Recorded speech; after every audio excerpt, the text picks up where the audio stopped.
Assalamualaikum warahmatullahi wabarakatuh. Bagaimana kabarnya anak-anak siswa-siswi MTS Al-Jilid kelas 7? Oke, hari ini kita akan langsung membahas tentang bab 2, norma dan keadilan. Pengertian dari norma. Norma berasal dari bahasa Belanda norm, yang berarti pokok, kaidah, patokan, atau pedoman. Norma adalah bentuk nyata dari nilai-nilai sosial di dalam masyarakat yang berbudaya, memiliki aturan dan kaidah, baik yang tertulis maupun tidak tertulis. Norma-norma ini mengatur kehidupan manusia dalam bermasyarakat.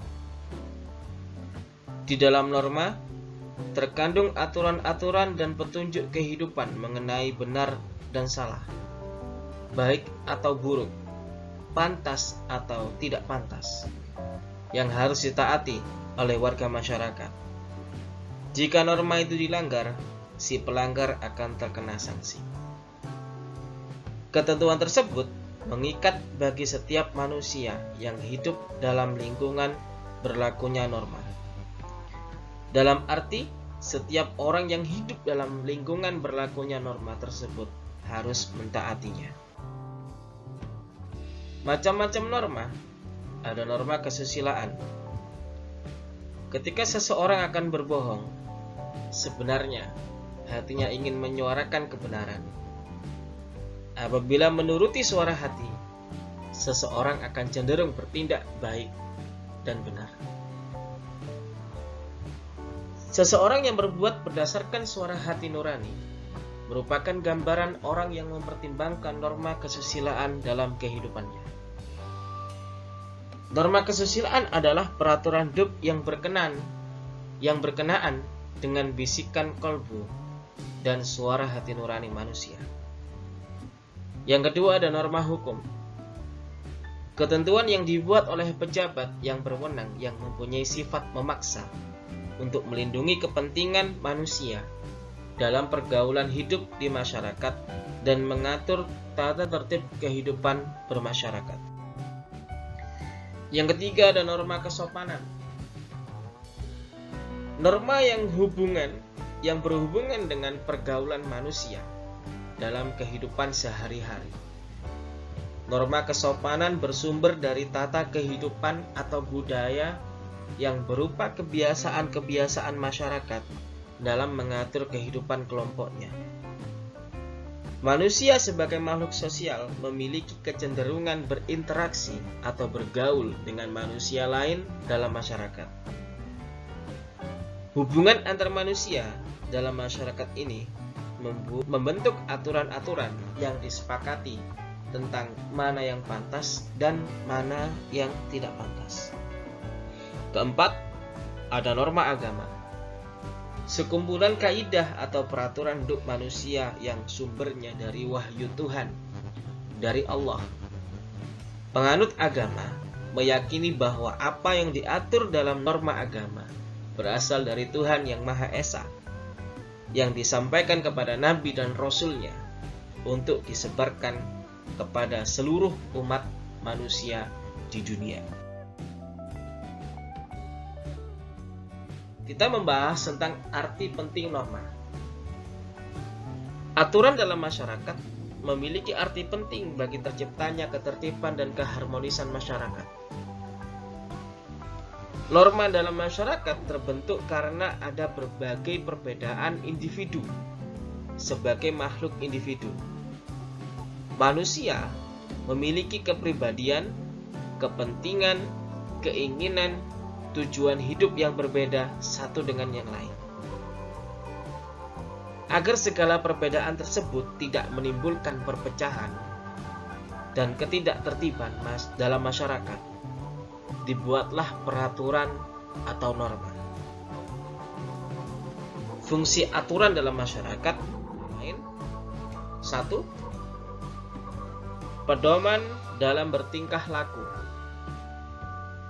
Norma memuat aturan tingkah laku masyarakat dalam pergaulan sosial. Menjaga kerukunan anggota masyarakat. Norma mengatur agar perbedaan dalam masyarakat tidak menimbulkan kekacauan atau ketertiban. Sistem pengendalian sosial. Tingkah laku anggota masyarakat diawasi dan dikendalikan oleh aturan yang berlaku. Dalam kehidupan sosial, pastilah ada norma yang mengatur kehidupan tersebut. Sebagai makhluk sosial, manusia lahir, berkembang, dan meninggal dunia dalam masyarakat. Setiap individu berinteraksi dengan individu atau kelompok lainnya. Interaksi yang dilakukan manusia senantiasa didasari oleh norma yang berlaku dalam masyarakat. Sekarang kita membahas tentang keadilan. Keadilan berasal dari kata dasar adil. Dalam Kamus Bahasa Indonesia, diartikan sebagai tindakan tidak berat sebelah, sepatutnya atau tidak sewenang-wenang. Keadilan menandaskan bahwa setiap orang atau setiap manusia tidak boleh diperlakukan sewenang-wenang, tetapi harus diperlakukan sesuai dengan hak-haknya. Keadilan mengharuskan seseorang untuk memperoleh sesuatu yang menjadi haknya dan diperlakukan sebagaimana mestinya. Oleh karena itu, pelaksanaan keadilan berkaitan dengan kehidupan bersama di lingkungan. Nilai-nilai keadilan harus terwujud dalam kehidupan bersama.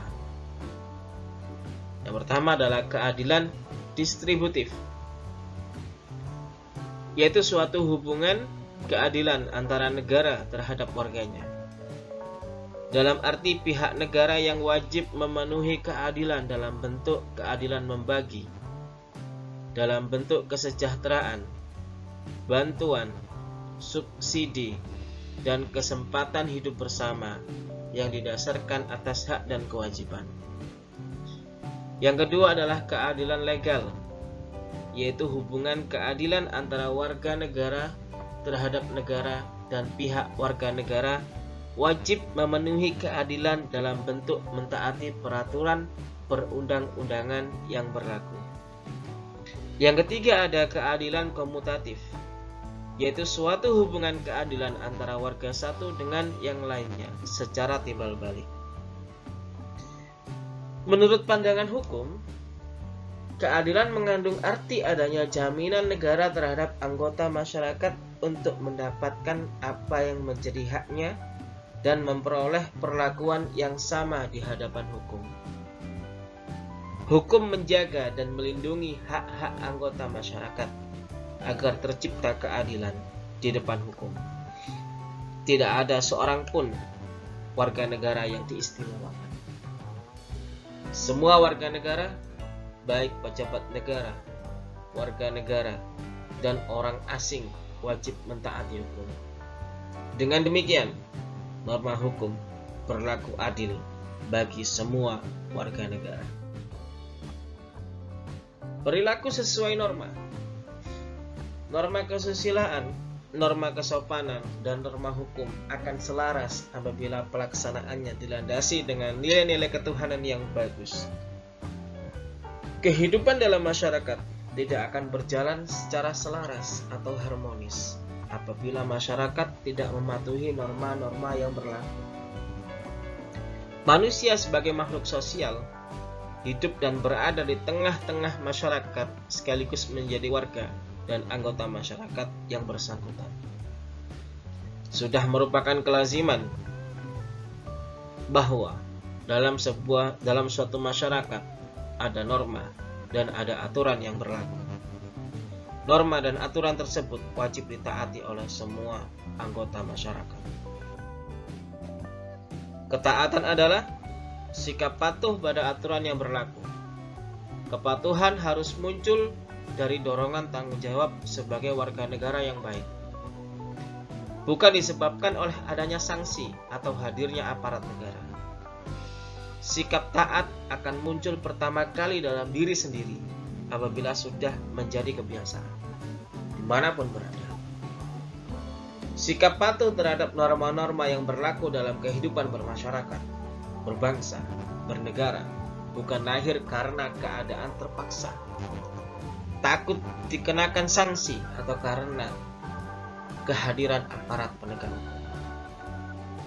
Kepatuhan harus muncul dari dorongan tanggung jawab kalian sebagai warga negara yang baik. Sikap patuh akan muncul pertama kali dalam diri sendiri apabila sudah menjadi kesadaran. Munculnya kesadaran diri untuk patuh pada norma-norma dalam kehidupan bermasyarakat harus dibiasakan sejak dini. Oleh karena itu, alangkah baiknya jika kita membina sikap dan budaya sebagai berikut. Budaya malu, yaitu sikap malu jika melanggar aturan. Budaya tertib, yaitu membiasakan bersikap tertib. Budaya bersih, sikap atau berkata dan berperilaku jujur dan bersih dari tindakan-tindakan kotor. Ada beberapa penyebab kesadaran terhadap kepatuhan pada norma-norma dalam kehidupan masih rendah, yaitu faktor pribadi, berkaitan dengan sifat dan karakter dalam diri sendiri yang belum memiliki kesadaran berlaku taat aturan. Yang kedua adalah faktor lingkungan, pengaruh lingkungan kehidupan baik keluarga maupun masyarakat yang belum memberikan daya dukung terhadap pembentukan watak patuh pada aturan. Sekian penjelasan singkat dari Pak Bagus. Mohon maaf apabila terlalu cepat, karena berkenaan juga dengan waktu, agar tidak terlalu lama, agar tidak terlalu banyak makan kuota. Pak Bagus akhiri. Assalamualaikum warahmatullahi wabarakatuh.